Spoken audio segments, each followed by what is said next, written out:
Viral है पुरी सांसद विस्फोरक बयान। पुरी सांसद डॉक्टर संबित पात्र विस्फोरक बयान। कांग्रेस नेता राहुल गांधी हेले देशद्रोही। पाखक चाइना और पाकिस्तान रु आसुची टंका।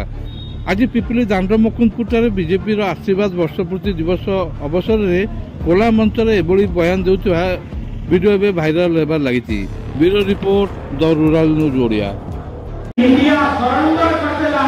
राहुल गांधी तमे देशद्रोही, तमे देशद्रोही। भारतवर्ष सरेंडर करी, भारतवर्ष गज्जन करिछि, जितिकी आसिछि, पाकिस्तान को धुलसात करिछि। आ जेहेतु राहुल गांधी मु आज सिना ठोकी कहूछि, राहुल गांधी पाकिस्तान रु आ चाइना रु पैसा पाउछि एक परिवार। ए गांधी परिवार पैसा पाउछि चाइना रु आ पाकिस्तान रु।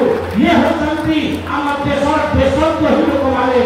सेहि पई भारत वर्ष विरुद्ध कहउछंती आमे केबेई ए राहुल गांधी को, ए गांधी परिवार को क्षमा करा नहीं। आम भारत सुरक्षा, आम भारत आन बान शान पाई आमे आर्मी सागरे एवं राजनीतिक इच्छा शक्ति सागरे आमे छिड़ा हवा।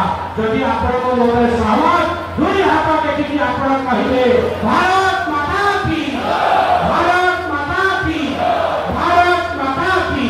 बहुत बहुत धन्यवाद। जय जय।